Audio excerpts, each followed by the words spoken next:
Welcome to this week's episode of the Nerd Chatter Podcast, where two nerds sit down and chit-chat about nerd news that we find throughout the week. Garrett, my friend, how are you? Good. Welcome back. Thank you. How you feeling? I mean, I got movement in my jaw Wednesday, so I'm here. I'm talking. I can talk. I mean, it feels weird. And anybody that had, their wisdom teeth removed, I guess not necessarily, because like my top ones are healed. The normal ones that, are just out, those are fine, but the bottom ones were impacted, so they had to do some cutting and stitching, and it was quite gruesome. So if anybody tells you that, it's no big deal, it doesn't hurt, they're just trying to get you through the procedure. Like, if you got to get it done, you got to get it done. But that was pretty miserable. It was a pretty horrible experience. Yeah, that sucks. I was eating mashed potatoes and yogurt like a duck for a week, so nobody wants that. But yeah, I am back, and I'm just going to try to forget that ever happened and move on. Happy spooky season to you and everybody out here. We got, well, thanks. We're like what was it, 22nd? Damn, already. Ugh. I spend 300 days of the year anticipating Halloween, and then when it rolls around, it just comes by and just passes so fast. Just here and gone. Yeah. But, last week we talked about some special events, right? I think you mentioned some of the Halloween events for some of these games. Yeah. I put that in there because I'm a bit of a fiend for that type of stuff, and just running down that list real quick, not getting into details, but, Halloween events for Rainbow Six Siege, Apex Legends, Dead by Daylight, Fortnite, GTA 5, PUBG has a crossover with Dead by Daylight, Red Dead Online, Warframe, Black Desert Online, World of Warcraft, Call of Duty Warzone, Animal Crossing, Jack's Halloween event, all that good stuff. Saw a couple of other things. I'm playing Chivalry right now still, because I'm addicted to torturing myself, but they got some Halloween stuff over there, and it's just a fun time throughout the year to get some gaming on. So as always, like to go over some of the free and heavily discounted games that I come across throughout the week. Not much. We got the Epic Game Store.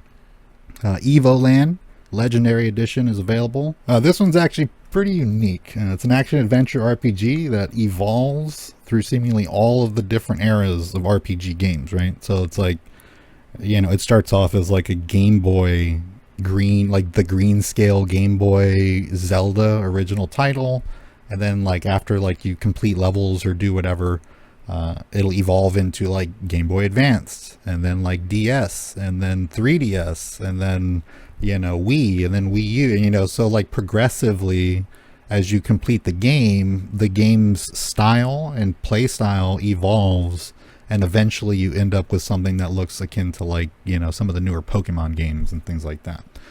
Features a lot of the tropey typical RPG play styles or mini games that you'll run into, your turn-based combat. I think I saw some like card stuff in there. Your flying levels, you're like directly behind your player while you're flying and kind of moving left and right.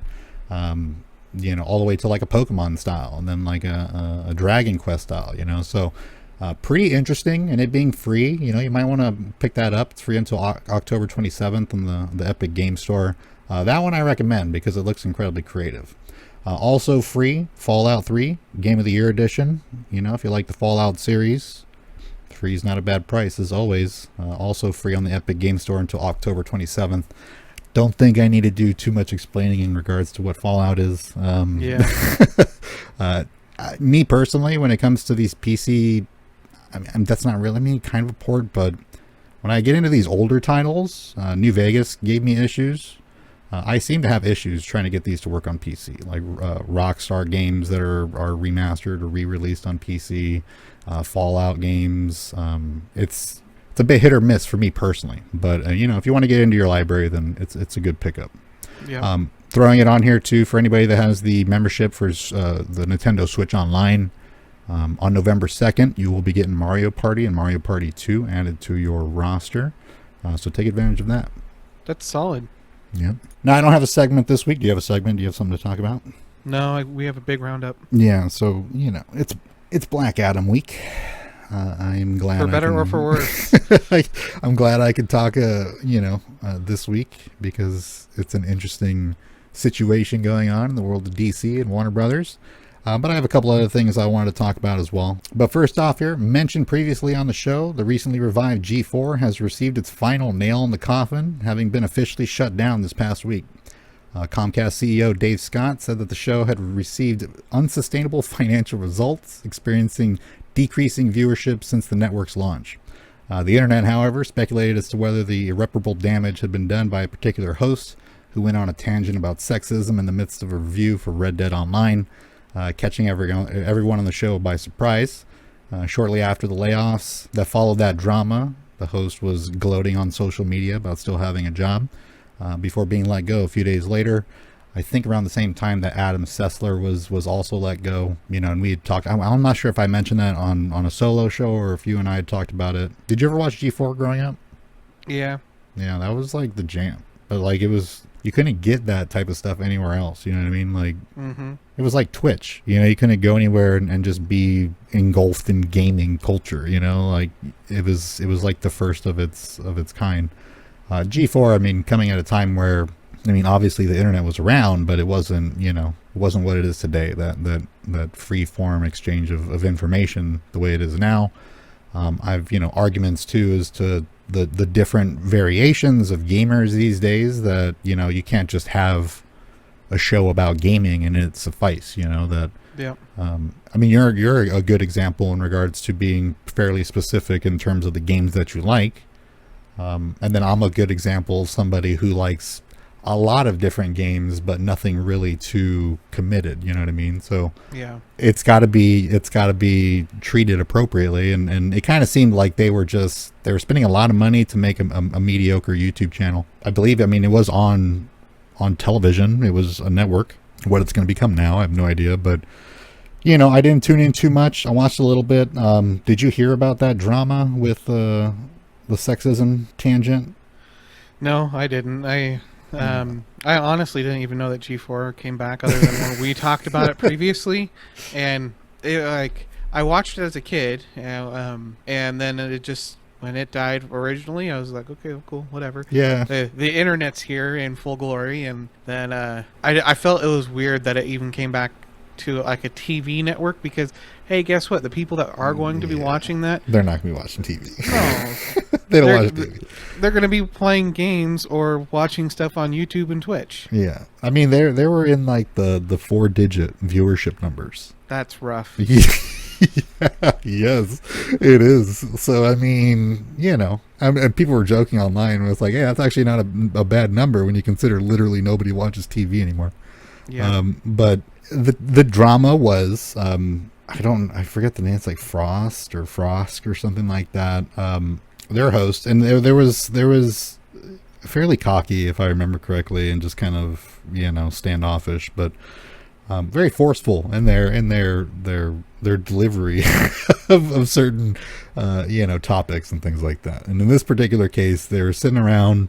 Adam Sessler was on the screen, I remember, and then there was, I think, 3 other hosts sitting on some couches, and this person was talking about Red Dead Online and there's issues and blah blah, and then middle of the conversation just says, but you know what, there's something more important than Red Dead Online, something that I want to talk about. That's sexism. It's like, what? And then everybody was kind of caught off guard, and then they kind of got behind it and went with it, and that just, it was like it went off like a wet fart, dude. Like the internet hated it. It was That's immediate. nuts. It was immediate drama.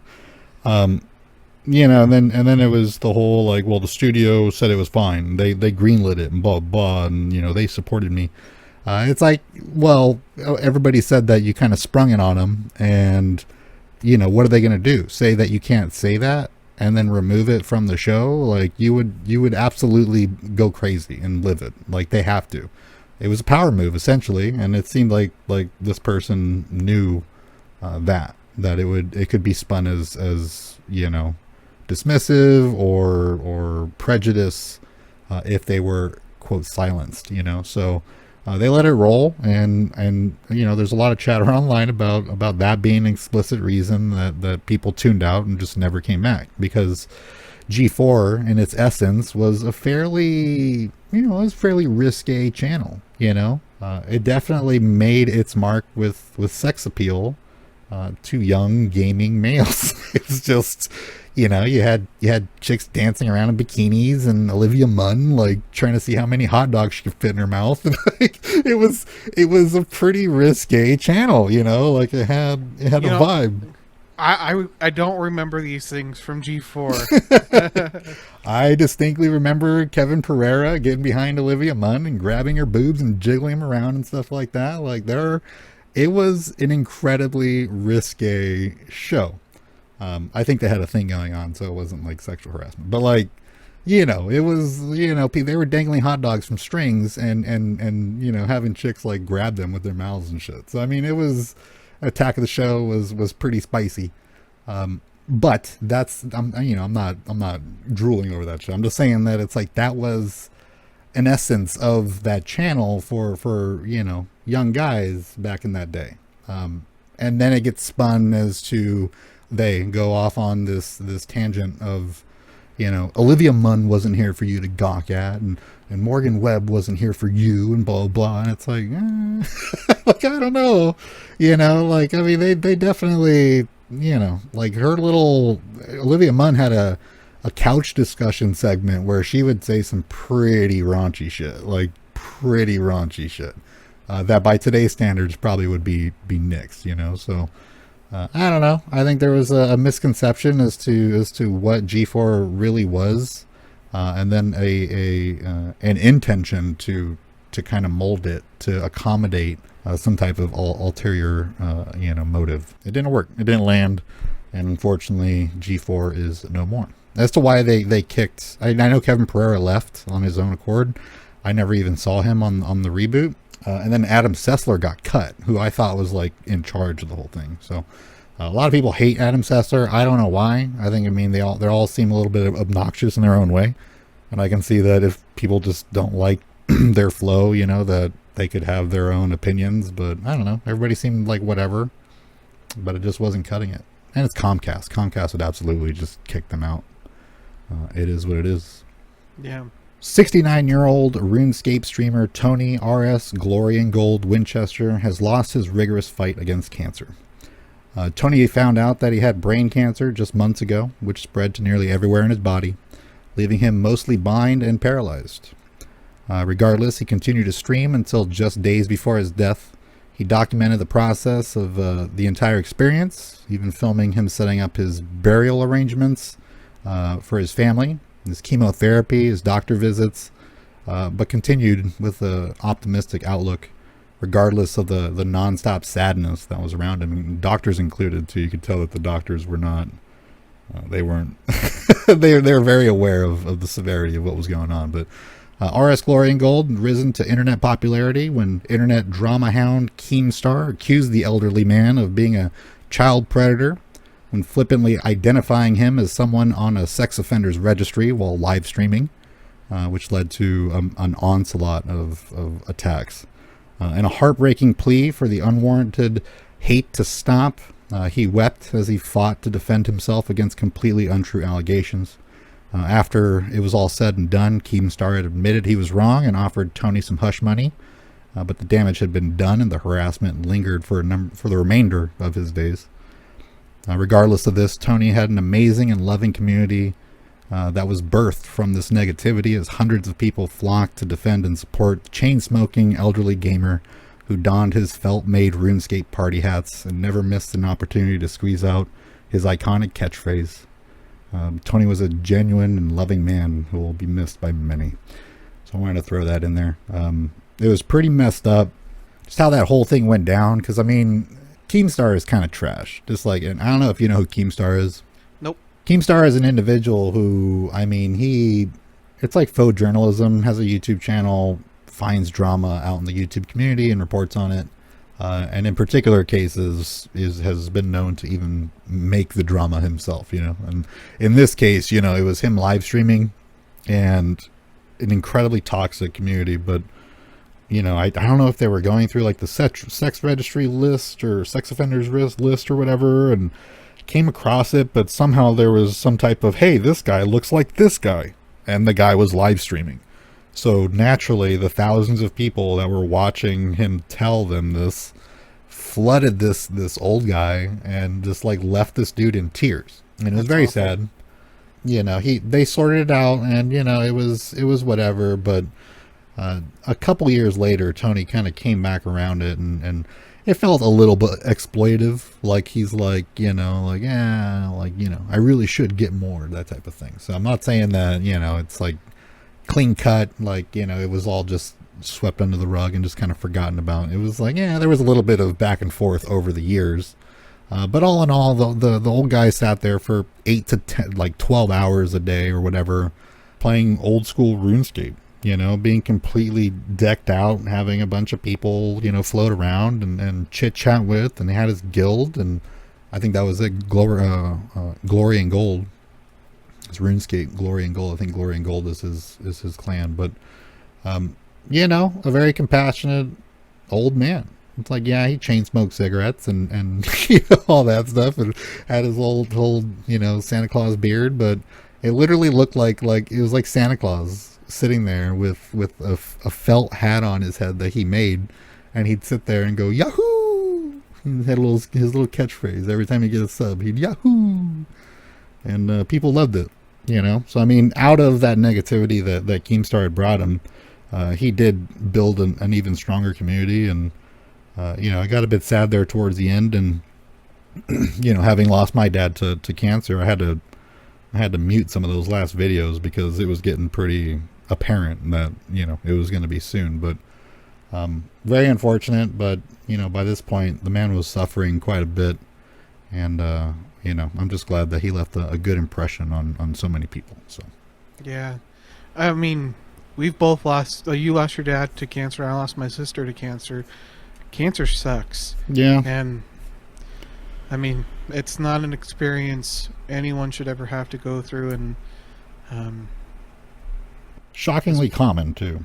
yeah, Like I think like when my dad died, in my old neighborhood that I grew up in, if I walked out my front door, my house included, and I looked in every direction, there was a house of a family that I knew that had lost somebody to cancer. So Yep. it's like it by this point it's like just live it up, you know what I mean? Because like a whole lot of darts being thrown. Like, however, to talk about that, I don't even have it written. Just found this out yesterday. What is it? mRNA. The COVID, right? They developed this particular type of method of attacking the virus. well, and they developing mRNA vaccines for other things, and I think they were specifically trying to develop a cancer vaccine before COVID. Then they were able to adapt that method of vaccine delivery for COVID, which was mostly effective. So I apologize for not having the data in front of me. It's a husband and wife couple. I think they're Turkish. I might be wrong, but they were working on mRNA for cancer treatment. They're trying to cure cancer. And like you said, when the pandemic hit, they pivoted to COVID. So there hasn't been any developments on the cancer front since COVID. We all know, I mean, not say all, a shockingly low number of people understand the epic nature of what mRNA is. And even myself, I mean, I'm not taught in this. I don't have this knowledge. I just know what, I've observed. But essentially, mRNA, so vaccines, instead of being dosed with dead virus cells for your body to gobble up and build an immune system to, the mRNA is a type of vaccine that you can program it to attack certain things, rather than put the virus into you and let you get used to it. So when it came to COVID, there was a very particular spike that they could target in on and tell the mRNA vaccine to target that particular spike. However, the unfortunate part is that COVID, a little bit easier to approach. When it comes to cancer, there are multiple things that spike that need to be addressed. And then there's the plethora of different things that spike, that need to be addressed for different types of cancers and stuff like that. However, they are talking about and still fairly confident that there may be a cure for cancer before the end of the decade. That by 2030, we may have a functional cure for cancer. and then within just a handful of years would be able to tweak it to attack the majority of different types of cancer cells. So the mRNA vaccine is uploading a blueprint to your DNA, right? It's uploading that's what it does. Yeah. a blueprint to tell your body, here's what we're going to do and here's how we're going to attack it. And if I'm not mistaken, I think what mRNA does is that it basically like seals the tumor, so that it doesn't have a means of spreading and then starts attacking inward, right? That might be incredibly layman. So there's several different parts of what our mRNA actually does. It specifically is just like a DNA messenger. You can send things through your body using RNA. So one of the things that they did for COVID is they would take part of the protein cells from COVID, and so they would be sending it through your body and say, hey, fight this if you see it, and that way, if you ever got exposed to COVID, it would be fighting those cells, like the COVID cells and the sickness. Yeah, the proteins. That way. So that the same theory applies to cancer. Mm-hmm. Is we're sending this message to body, go find and destroy, or like search and destroy for these certain type of cells, mm-hmm. and that way when your body sees those, it takes care of them. Yeah. And really the hurdle about it is getting the right it's a recipe, there's a certain recipe for every type of cancer, a certain protein spike, and they need to be attacked accordingly, so there's still going to be time after they find the way around it. But I think a lot of the speculation about mRNA and they could just pop out a COVID vaccine like that quick and blah, blah, blah. It's like, you have no idea like how crazy it is that they were able to do that and how they were able to do that, and what it means for the future of medical. Like we're talking about a cure to a cancer. This is like fairy tale shit. Like this is epic. Massive. Yeah. Well, and you got to look back 100 years ago. They were trying to find a cure for polio, mm-hmm. and it took them 30 years to find, from, initial polio outbreaks, at least in the United States, that were pretty severe, to be able to find a vaccine. Mm-hmm. And it took a lot of time. We had COVID come along, and was under a year, mm-hmm. they were able to get a vaccine up and running. Like, that is just complete wizardry. People that know how vaccines work and how RNA and how our body functions. I mean, just the difference between 100 years. It's been, if COVID came around 100 years ago, it would be a much different story. COVID is what it is because of that time, and the adaptation and evolution of the viruses. It is SARS, right? Well, granted, 100 years ago, there was the Spanish outbreak, the mm-hmm. Spanish flu outbreak, and then everything was shut down pretty well after World War I because of that, mm-hmm. which contributed to the world recession that happened then, which led to the Great Depression. So, I just with polio and things like that, that's a mini boss. You know what I mean? Polio is pretty. It is, but cancer is the big boy. You know what I mean? Cancer is the big boss. That's the one where you need to get geared up for it. You know what I mean? And we're putting on the last bit of gear right now, and that's insane to say because we're talking about a foreign body that not a foreign body, but it's a foreign body inside of you that is attacking you. It's not just something like a cough or a sneeze. It's something that can hide and do its bidding. You know what I mean? It is literally the devil. So it's like you got to fight it, and you got to know what you're going into. And for them to make a statement like that is like, whoa, dude! Like electric cars and the cure to cancer. That's where we're gonna be by 2035. Well, and you got to think if they're saying by the end of the decade, we're gonna have some type of cure for cancer, they have to be on something right mm-hmm. now where they are seeing actual results. Yeah. Which is really awesome. I think it honestly is just that the concoction, the brew, getting the recipes right. And within each category of cancer, there's subcategories and subcategories. You know, like it goes on and on. My dad died from a rare abdominal cancer that only 4 other people had ever had in the world. So there was no way of fixing it. And in particular cases like that, it may be exceptionally difficult to get those right, you know? So, yep. Well, with my sister, she had an extremely rare type of cervical cancer. It was less than 1% of people that get cervical cancer get. That was super duper aggressive. So, I mean, my sister fought like crazy for 16 months, and everything that the doctors threw at the cancer just did nothing in the end. And that is just, it's so good to hear that there's hope, you know? Yeah. I mean, this is huge. So, I mean, you know, you can tinfoil hat all you want and all that, but, you know, if there's a cure for cancer that comes out of it, you can't really sit there and talk about, you know, the big bad evils of you know, Big Brother and you know, all this shit. Inserting microchips. Yeah, like, people just get off of it. We got to cure for cancer. Hold on.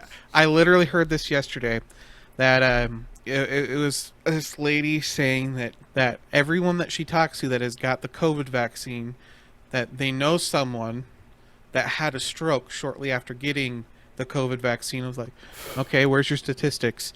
Like, I've never heard of this happening. Yeah. Are they all old people where they're more prone to get, you know, strokes? I mean, what's going on here? You're more likely to have a stroke watching Black Adam than getting your COVID. I guarantee it. But, you know, it's just crazy. People, you know, I mean, this is a testament to our slipping education system since the 80s. This is the doing of our responsibilities of teaching people what, you know, how not to be stupid and crazy. But thinking that, you know, the devil is in every bit of detail, no matter, you know, how amazing. This is the cure for cancer. I'm sure people are going to be like, nope, I'd rather die.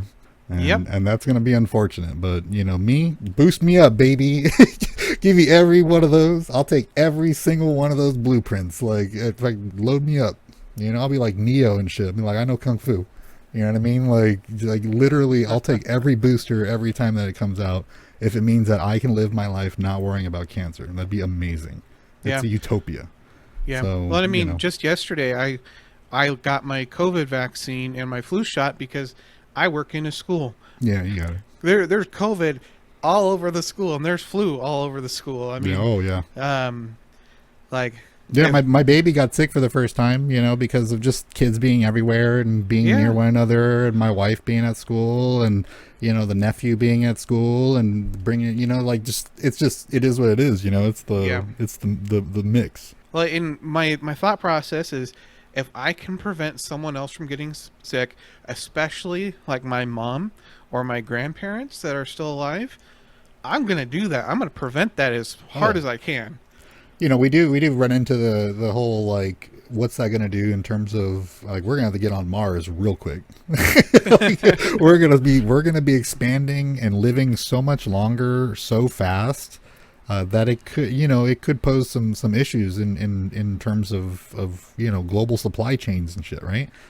Like, it's just, it's a brutal thing to think about. And obviously both of us have, you know, some type of involvement in the statistics when it comes to exposure to this. But you know, being realistic, a large number of people do you know, pass every year because of cancer, and just the numbers and everything that we have going on right now in society factors that into it. But you're talking about the potential for millions and millions and millions of people to all of a sudden not have to worry about dying for 20, 30 years, you know, having kids, growing families exponentially faster and things like that.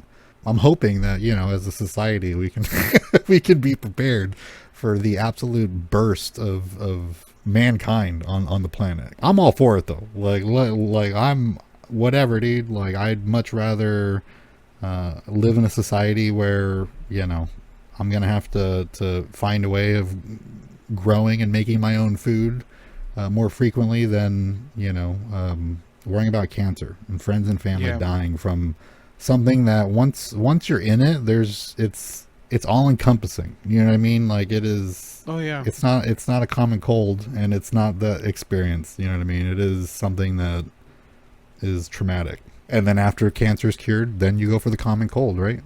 Yep. And then we'll be in Star Trek territory. Yeah, we'll be in Star Trek territory. You know, like insane rockets landing themselves, electric cars. You got drones flying around, right? Bringing you packages to your front door and shit. You got, cure for cancer, cure for the common cold. Maybe they're going after the flu. Like, insane. But it's like, who knows what would pop up after that? You know what I'm saying? How crazy, like, diseases and stuff would get when it has such a fight on its hand. You know, you never know. Yeah.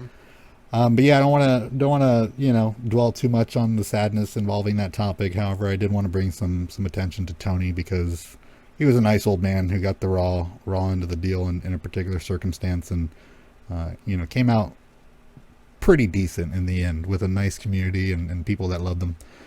So head on over to his YouTube channel. A lot of people leaving love in the comments. His son, I believe, has always helped him with the channel and had a nice touching goodbye video on there. So if you want to go and check it out, I'll have the link in the description, and share your condolences. Good guy. Sad to see him go. And round up, I guess, the bigger topics of the conversation. Black Adam featuring Dwayne "The Rock" Johnson. Have you seen this movie? No.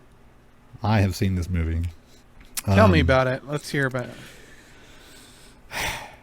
So, okay, I didn't update my blurb on here, so I'm not going to read it. That's fine. I'll skim over it. This was written on preview night. Reviews start coming in.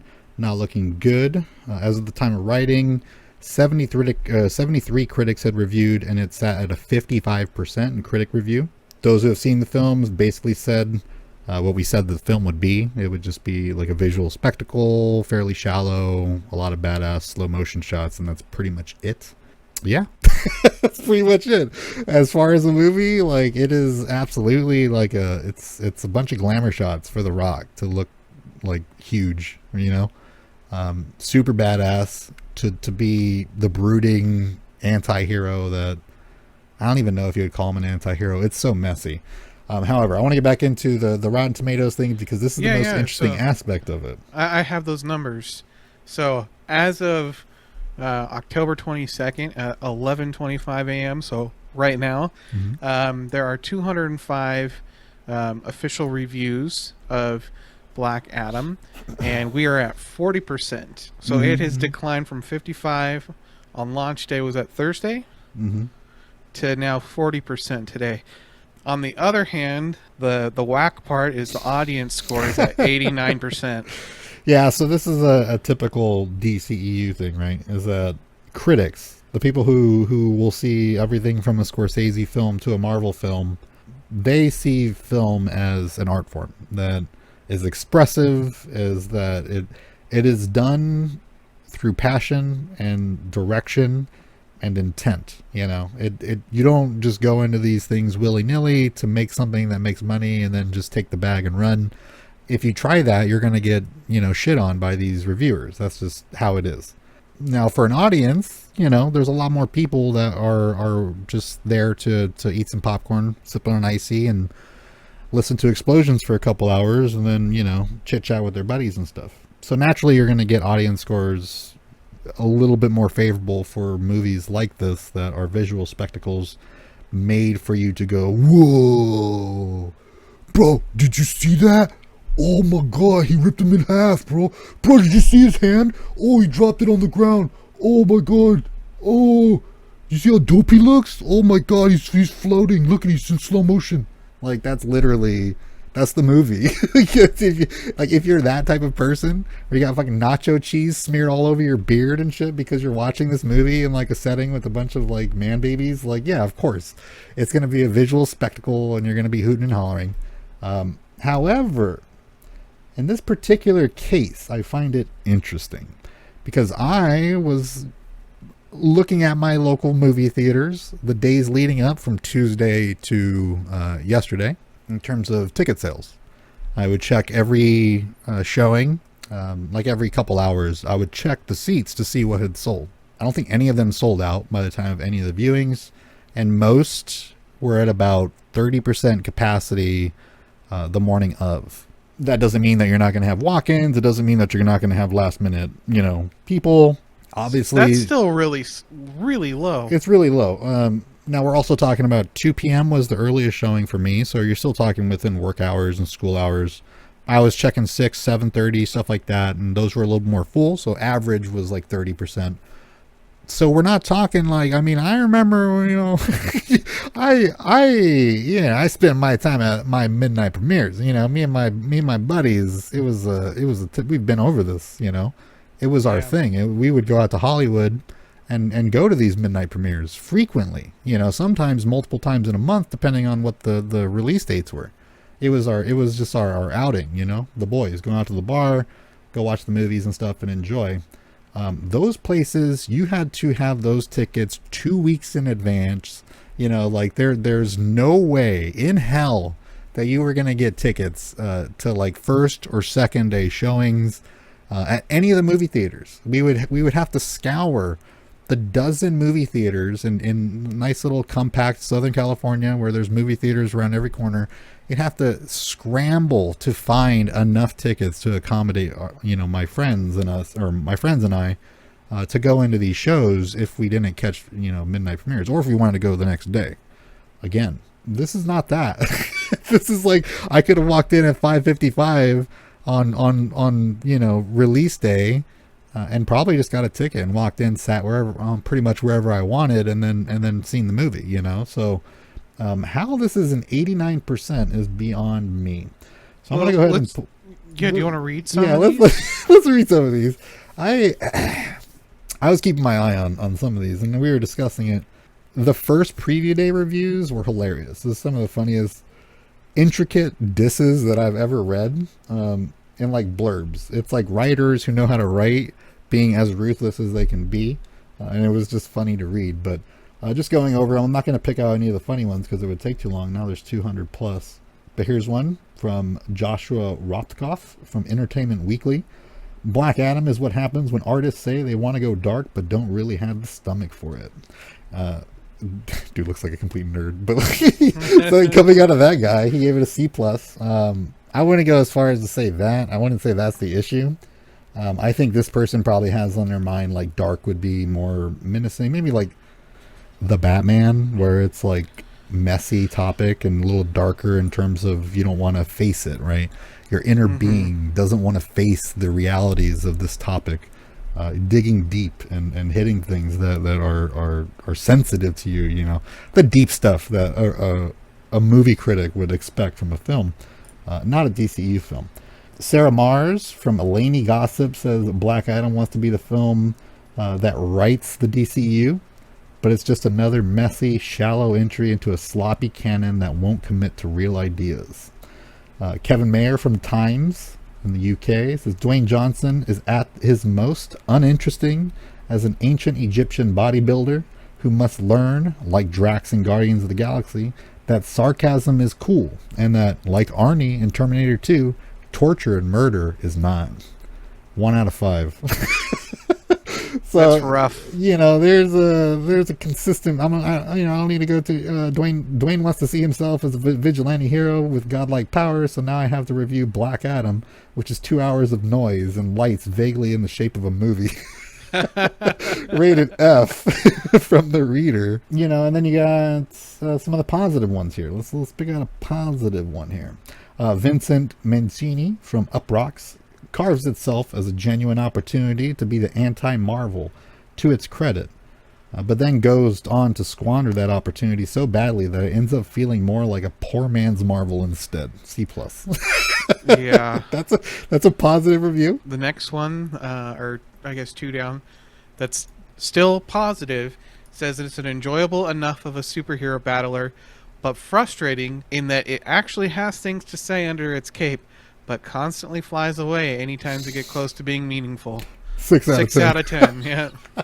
I mean, there's a few people on here trying. Let's see if I can find an unreasonably good one.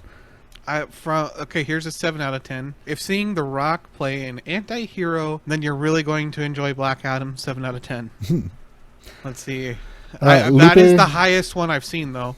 Lupe Rodriguez says Dwayne Johnson enters the DCEU with a bang. Black Adam is relentlessly action-packed, delivering the action and a likable character, but fails as a superhero flick. B. Yeah, there you go. What does that even mean? How does it get a B if it fails as a superhero movie, being only a superhero film? So there's a vast array of opinions on the film. However, the critics are basically giving it like a B minus, C at best, or C plus at best. And then you got the verified user reviews. I'm a Marvel and DC fan, so I enjoy lots of action and fighting. The Rock, a superhero now. Yes! 5 out of 5. Oh, man. The second best movie of 2023. 5 out of 5. Of 2023? Did they really put that? Yes, they did. Great. The movie was overwhelmingly awesome! Exclamation point, exclamation point, exclamation point. 5 out of 5. I loved it. The kid character was annoying at times, but beside that, it was great. 4 out of 5. So basically, I mean, I can feel the Cheetos hitting my face from these people like talking and like saying this to me, because it's just like, it's the most like brain dead stuff. Absolutely loved it. Stay for the end credits. 5 out of 5. 4.5 out of 5. It was fantastic. Lots of action, and Superman is back. Thanks for the spoil. Very well done. The action was brutally refreshing and realistic. They really put that? Okay, so at one point that one melts somebody and then like rips his body in half, and the guy like melts into liquid, and like you barely see skeleton, but it's realistic, I guess. Totally. You get a lot of 5 out of 5s when it comes to audience scores. Now, correct me if I'm wrong, but a 5 out of 5 is a nearly, if not impossible, film to make. Yeah. Am I 100%. mistaken? No. I mean, mistaken no. as to how ratings work?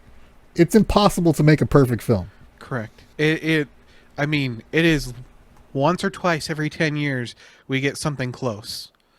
Like, completely realistically, what was the last 95th percentile movie?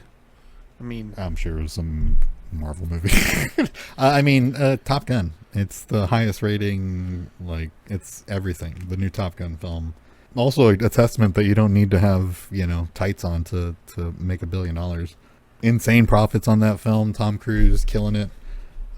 You're knocking on a 4 to 4.5 in terms of that film. And that's just as a action-packed, good time, classic 90s style film.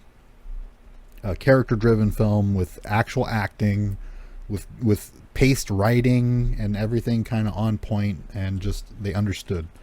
Black Adam was not that. And my opinion about Black Adam, I gave it a 2 out of 5. And I like The Rock. I really like Jumanji. I like Jumanji. I grew up with WWF. The Rock was my boy. I had the armbands. I had the glasses. I had the temporary tattoos of the bull and all that good stuff. So, Rock is my boy. So, it's not like I'm some negative Nancy when it comes to The Rock and his acting abilities and stuff like that. However, Rock knows how to be super charismatic and like nice and charming and shit, and then he knows how to not be. Like, those are his two versions, right? And my issue with Black Adam and his representation of it is that we're talking, 10, 15 years they've been touting making this thing. What it is that they announced it on the original DCEU lineup, and then never got to it. It was in limbo for a decade, and then they finally made it as a passion project, air quote. Much like Ant-Man, I guess, and technically Ant-Man didn't take very long, but the second film that was to be made in the MCU was Ant-Man. It was Iron Man, Ant-Man. Then they changed it up last second, made it Incredible Hulk, backburnered Ant-Man, and then years later they brought Ant-Man in. However, it's like you see an anticipation. People in that room remember, them being like, Ant-Man, what the fuck? Like, why, what? Ant-Man? Like, why not Spider-Man? So it was, it's understandable that people are going to have, this anticipation for it. But to be like, I've been waiting 15 years for a Black Adam movie, it's like, bro, like, you should have been waiting 15 years for a Shazam movie, and then, a year or two for them to introduce the big baddie. The structure for these films should have been, you have Shazam, that movie's made. Then you have the Black Adam film, right? Yeah. If you wanted to go this route, and Black Adam wins, right? He's the bad guy. He does his bad thing and he wins. He Thanoses it, right out the gate. Gets what he wants. Then Shazam 2. You can do either Shazam 2 and at the end bring in Superman, like all hope is lost, right? Shazam's gonna lose after this epic battle. And then Superman comes in as the end credit scene or the last bit to really sell it and be like, okay, so now we're getting the Shazam Superman versus Black Adam, like the animated movie and stuff like that, which I watched. It was super rushed and like just as plain as it can be. But really, I mean, the concept behind it is that he comes to kill him because he's the next Shazam. And that's his thing. Like there's the whole negativity aspect of his standing with the wizards. And I like how they come in this movie. They show, because I mean, you saw Shazam, right? Yeah. And you know how like the cave, right? Yeah. It's destroyed and stuff like that. So you see that scene very briefly and you see that fight. So it's like, that's what I wanted, I wanted that. I wanted the ancient, they say Egyptian. I forget what the name of the land is, but but you have like no representation of the actual character from that time period. I wanted it to be like an Egyptian story. And then maybe kind of like a Captain America-esque type, he gets put in, he gets tucked away at the end. Then in the next film, he breaks out and he's the issue for Shazam and then eventually Superman. But no, what they did was they made a real kind of hokey story about a kid way back in ancient times. And I'm going to spoil it. So if you're going to go see the movie, I'm sorry, but if you want to actually like listen to it, the kids, a part of it's a slave, trade essentially is that, a foreign invader comes to harvest their resources because the resource has magical properties that they can use, just like the Tesseract.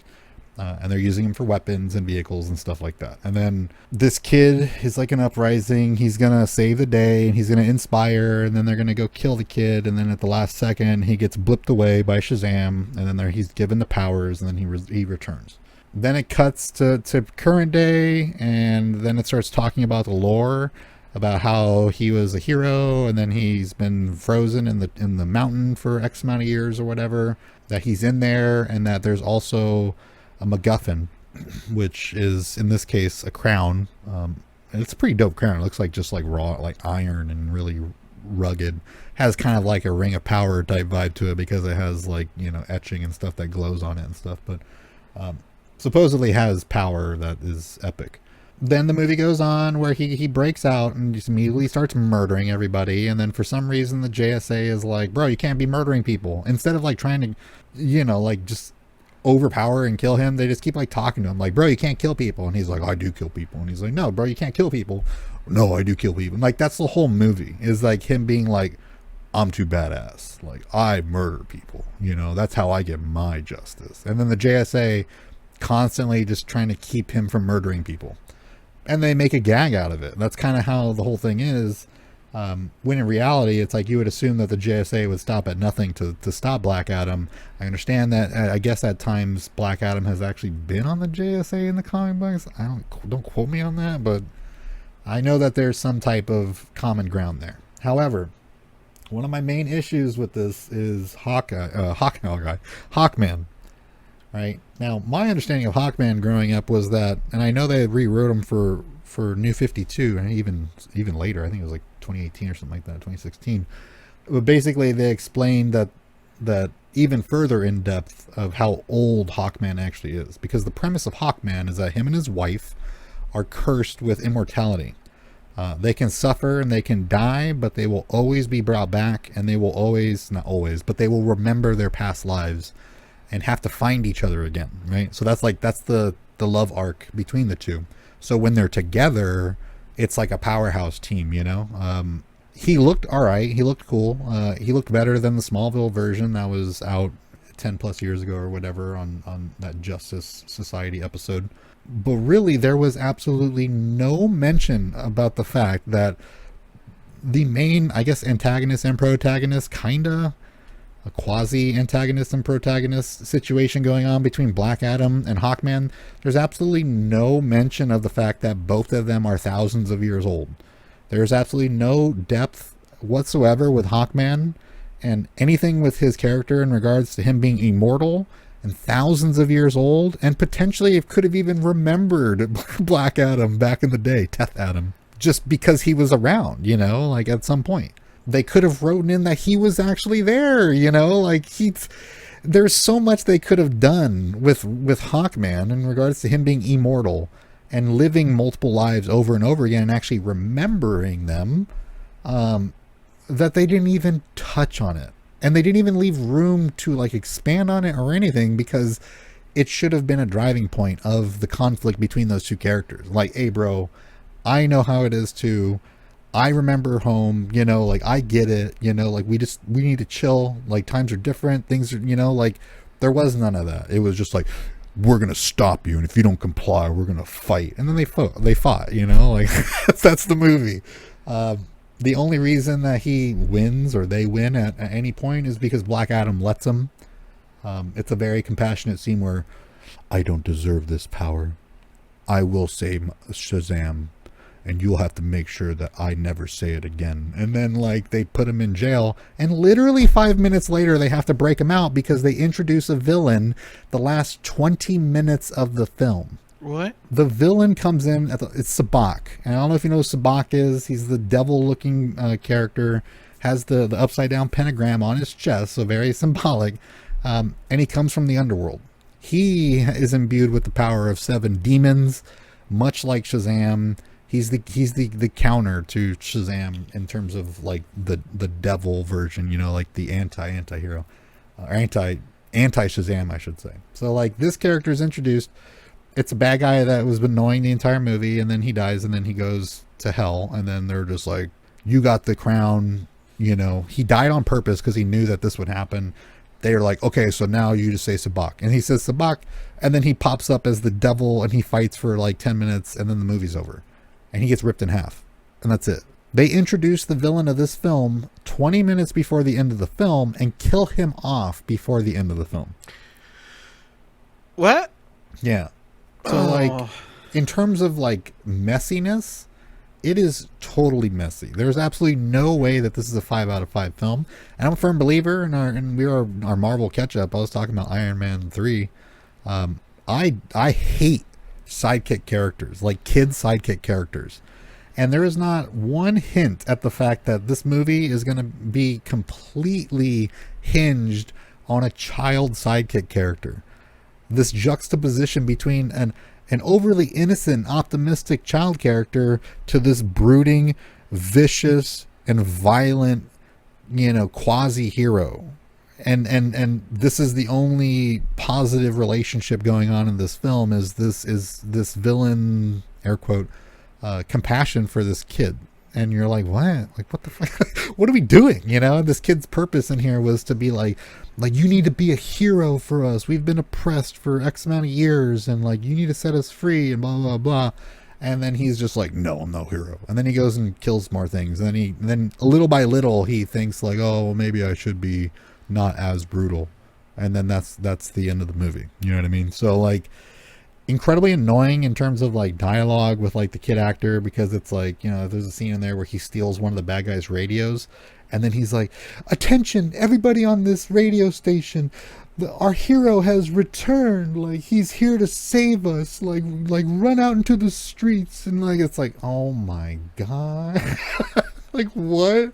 There's a scene where Black Adam, it's a gag, he doesn't use doors, he just floats through walls. And he sees 5 seconds of a Clint Eastwood clip on the TV of a showdown, and you know, a little standoff, and ready to draw, and then doesn't even, like, you know, he just floats out the window, and then that's whatever. Like 5 minutes later, they reenact that scene with Black Adam and some bad guys. So I mean, we're talking about like this type of movie where it's like you like Transformers and shit, you know, you like Fast and Furious. Fast and Furious are your favorite movies on the planet type thing, if you're giving this anything higher than a 3 out of 5, you know. So I do have some personal gripes with it. I think that, yeah, the glamour shots were clean. because that's what they're supposed to be. That's their purpose. However, I would say you probably shave off 20 minutes of the movie if there were no slow motion. Like, there was so much of it that you could expect, like, I don't know, every like 15 to 30 seconds in the midst of a fight that it would slow down and then speed up again. And after like, I don't know. That's really annoying. Yeah, after like 12 times, 12, 13, 14 times, it's like, this is a bit old, like, you know? So the fact that it's like, you think the movie's over and then they introduce a completely different villain who dies off.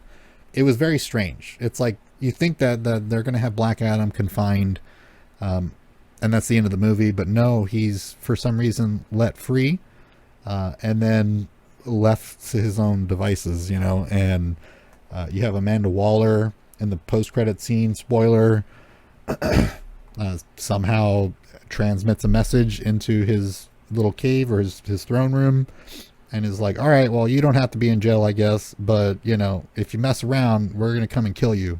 And he like smirks and then like destroys whatever is doing the projection.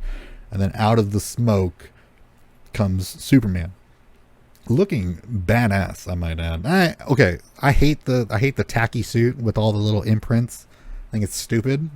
I just hate that design across DCEU, period. Every character has it. I just don't like it. But his color was nice. I didn't hear the score. I wasn't paying attention to it, and I didn't rewind it. But I think they had the original Superman score kind of chime in there. And he had the hair curl. And his symbol was nice and big and yellow and red, you know. So the delivery was a little bit off, you know. It just kind of felt like a little bit more dour. But all in all, like, just the quick little exchange between the two characters was like satisfying. But did you hear about that before the movie came out by any chance? Did you hear about that? Yeah. How did you hear about it? It was leaked like 2 weeks ago. So that's my issue with this, right? In this particular case, you have Warner Brothers. They scramble to get Cavill to come back. They filmed this scene really quick, I think in late August. So in terms of production time, almost out the door. You know what I mean? Like almost on the big screen, they are snipping in this end credit scene and then go to intentionally leak it to like sell tickets, I guess, right? Like, I don't comprehend that. Okay, so if I go to like the DC Twitter account right now and I scroll down, I think it is, it might be the Black Adam one, but no, it was DC flat out. They had an ad, I remember, because I follow DC and Marvel categories on Twitter. I saw an ad where it was a picture of a cell phone and Superman was texting Black Adam. And he was like, oh, you need to do this, or we need to talk. And then Hawkman enters the conversation. And then it like cuts and it's like Black Adam in theaters, blah, blah, blah, blah, blah. And I was like, what? When have you ever seen them do that? Shoehorn in an end credit scene and then explicitly spoil that end credit scene in hopes of making more sales. Has that ever been done? I don't know. Like I know that they would shoehorn things in. Yeah. But and I mean there's always like, you know, last minute additions or quick edits or whatever. Quick edits and I mean, I know with a lot of movies lately, because of all the whole digital process, it's super easy to like go refilm a scene and then stick it in the movie a couple weeks before launch. Yeah. Well, this one was very like, it was just a gray room, really. Like they didn't really need very much. They just needed.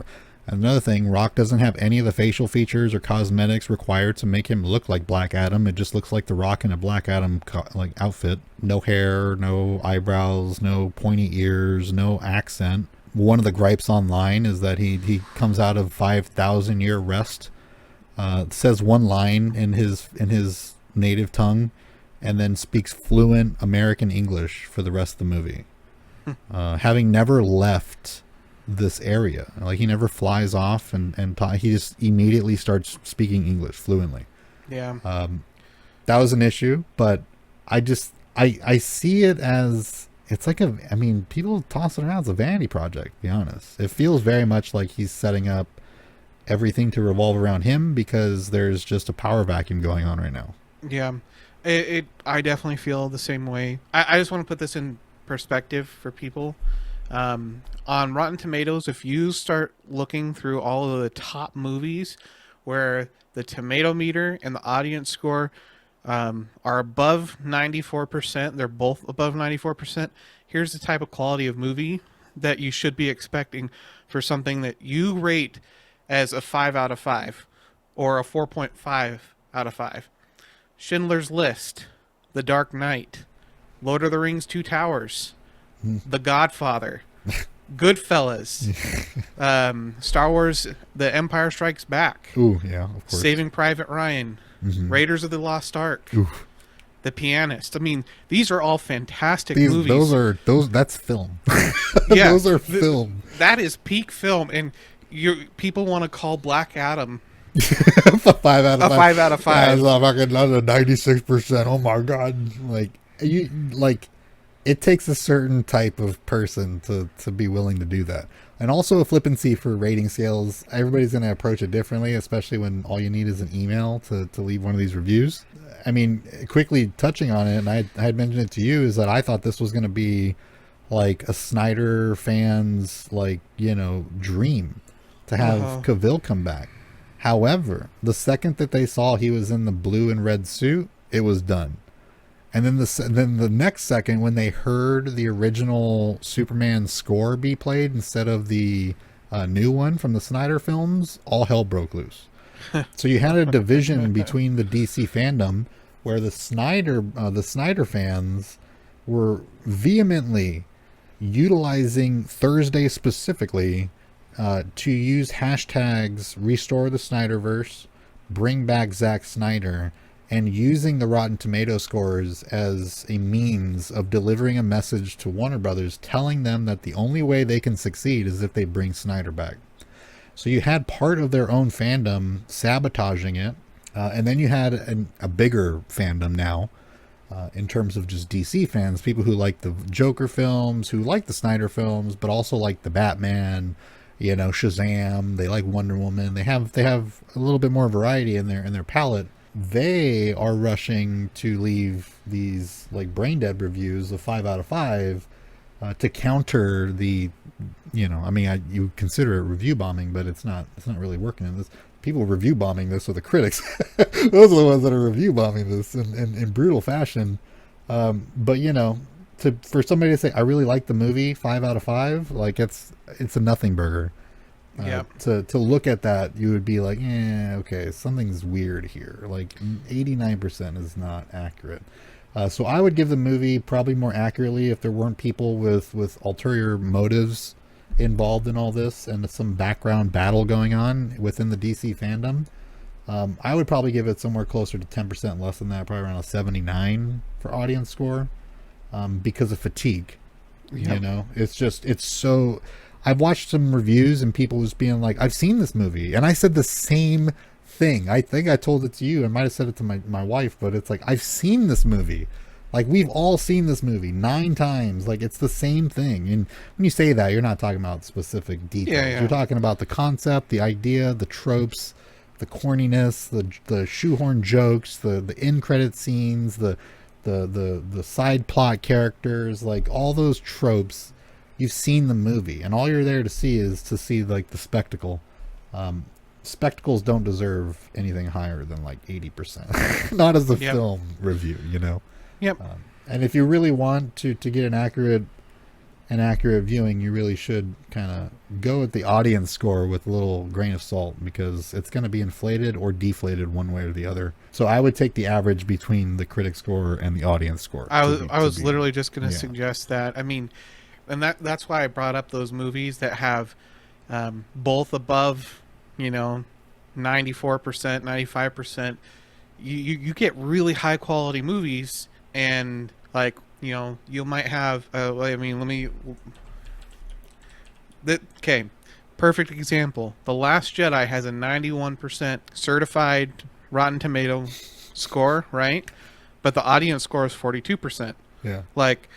There's a huge difference, and there's movies all over the board when you're looking at Rotten Tomatoes or any other review site where the critic review is one thing, and then the audience score is another. But it's so rare where those two numbers line up, and then you know you're onto something. Yeah, that's when you know you got something. Yeah. So when it's split, that's really how you should look at it. Is that there's something going on there. If it was really a good movie, everybody would be on board, not just one or the other. Because I mean, really, we're talking about money, right? Yeah. So I'm gonna. I don't know the outright details of the whole Warner Brothers Discovery. I do know that Dwayne Johnson got paid, I think, $22.5 million for the film, and they've made $25 million as of last night. So they paid off The Rock. Now they got to pay off everybody else, and then the rest of the $200 million budget, as well as, if I'm not mistaken, an additional $200 million marketing budget. So that's not looking promising. They're looking at $400 million to relatively be even. And anything after that is going to be what Warner Brothers is going to be able to use to survive. Because if you're looking at how Discovery came into the purchase of Warner Brothers, I think there's some lawsuits going on because of just inflated numbers and stuff like that. Might be wrong. But they basically put everything on this film and another film that they're releasing with, I think, Lawrence Pugh, I think is her name, or the one from Black Widow, and now Thunderbolts. Some movie with her. Abysmal opening. Abysmal. 20%, I think it was, or something like that for their scores. So, horrible turnout. They couldn't release any other movies this year because this is what defines everything for the future of Warner Brothers. So they need to, I'd say, probably $600 million or more just to get the of Warner Brothers already having to sell again. And we have speculated, who's next to pick up Warner Brothers. There's a list. We see the joke. A short list. We see the joke online. You think that it's like, it can always happen. I think it's more of regulators wouldn't allow it because it is creeping into monopoly territory. But Disney, yeah. In regards to what Disney can deliver for DC properties, I don't think they have it, for one thing. I think Warner Brothers has a better idea of what DC Comics are because of the violence and the risque topics and the very adult themes and the willingness to hit into those themes. So I don't think Disney would have the ability to actually deliver on that unless they were to just own them and not have any influence in terms of marketing them as connected. You know what I mean? Like you got Marvel right up beside Star Wars and Disney in general. You think of them and all in one of the same. You throw DC in there, it's going to get a little dodgy. So it's like, if they did do something, they would have to completely break it off and just keep it DC and just have it like DC Studios. And it's off doing its own thing. Once in a while, you'll see maybe a Disney logo here and there. Maybe it's put on HBO and left there, and they separate themselves as much as possible. But me personally, I don't see regulators allowing Disney to buy up Star Wars, Marvel, and then DC. Like, that'd be... I basically put it like this. Never say never. It could happen. I do think you are onto something where...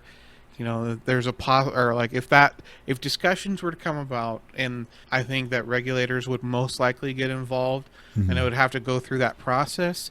But again, never say never. Yeah, crazy things happen all the time. I mean, it's not. I mean, the way that the Activision Blizzard is the whole thing with Microsoft and how UK is involved in regards to American company buying another American company.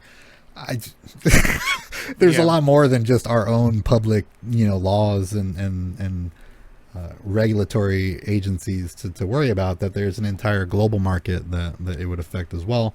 To be honest, from what I see in regards to the DCEU fandom, is major in support in the foreign markets, right? In terms of like India, and I don't want to say China. I'm not 100% sure, but India.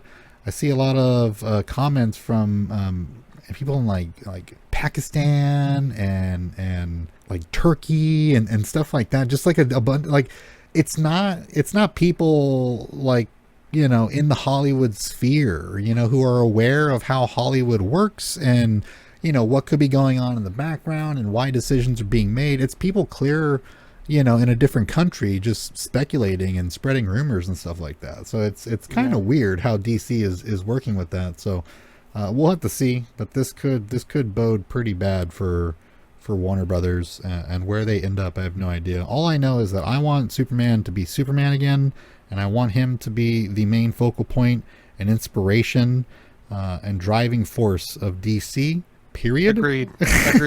And Batman is considered the bad boy side character that everybody has always loved, and he has his own way of doing things, and the juxtaposition between Batman's brooding dark nature and Superman's uplifting inspiring nature clash but work together because they choose the right people to deliver those right messages the right way. And they can't do that if people are obsessed with Snyder and obsessed with this style and this hyper violence and just popcorn eating type of viewers. Yep. Marvel, say what you will. Phase 1 through 3 were spectacular. We're very fortunate to experience that type of time in film history. It's like experiencing Mike Tyson's run, or Jordan's run in the NBA, or Tiger's run on the PGA. You know what I mean? You witnessed something that is going to go down in history, and everything after that is like whatever. But DC, they're still kind of scrambling, and I'm sick of it because we went over this. Like, I was begging for a DC shared universe years before Marvel even mentioned it in that hall at Comic-Con all those years ago, when I was sitting there, and when Fahey told us that, I was like, finally, it's like, dude, finally. And Avengers weren't that popular in comparison to Batman, Superman, that type of thing, but they made them that way. And just imagine with that type of driving force, commitment, and dedication to the craft, what could have come if the right people were chosen at the right time to make a Justice League type of setup. So yeah, if you want to see it, it's just, my personal recommendation is wait until it comes out on the streaming platform, enjoy it, and move on with your life. It's nothing special. It's a lot of explosions, a lot of flashy lights and shiny things. And that's pretty much it. 2 hours of your time. Have some popcorn, drink an icy, have some candy, have some fun. But pretty much everything hinges on this particular film and the future of Warner Brothers. A couple other things I'm going to shoot down here, and then we're just going to sign off here. Ezra Miller pleads not guilty to felony burglary charges after having stolen liquor from his neighbors. He could spend up to 26 years in prison for that. One of the line submissions in the UK Competition and Markets Authority in regards to the Blizzard Activision acquisition by Microsoft has stated that they would uphold all existing contractual obligations that Activision Blizzard may have had with Sony, which was restrictions on the ability to place COD titles on Game Pass for a number of years, something where we speculated, but it has been leaked that Sony did have it set up with Activision to not allow the games to be released on Game Pass, so a little more shady activity on behalf of Sony. This is being used to kind of paint a more, appropriate picture of the climate out in the gaming market, and in regards to Sony's claims of Microsoft being huge and way too big and yada yada, and Sony actually being number one and paying developers to restrict other gamers from enjoying these titles. We'll see how that goes. Konami announces new series of installments in the Silent Hill franchise, including Silent Hill F. Looks like a completely new game. I think it was in Japan. Might have been feudal Japan. I don't think so, but it is in Japan, it looked like. That looks like an actual installment itself. Then there's Silent Hill Townfall that I didn't get too much detail about, but it is another game they announced. Might be a mobile, who knows? Maybe a VR game. That would be terrifying. And then they also announced that they're releasing Silent Hill 2 on PS5 and Steam. So you got that to look forward to. Then last on here, I got Deadline report Harrison Ford has been tapped to portray General Thaddeus Thunderbolt Ross in Captain America New World Order. hear confirmation, but you never know. I can't see Harrison Ford getting in a mocap suit, so we'll have to see on that one. But that is pretty much it for the roundup. I'm going to go ahead and just jump on into the plug here and rattle it off. Running a little long here. Black Adam took a little bit longer than expected, but if you want to check out what we follow and what we share, you know, we over are on Twitter, Nerd Chatter Show, link in the description down below. You know, some interesting news that we're cycling through there, so definitely hit the follow on that. Same handle at Nerd Chatter Show for Instagram, Twitch, and Facebook as well, if you want to find us there.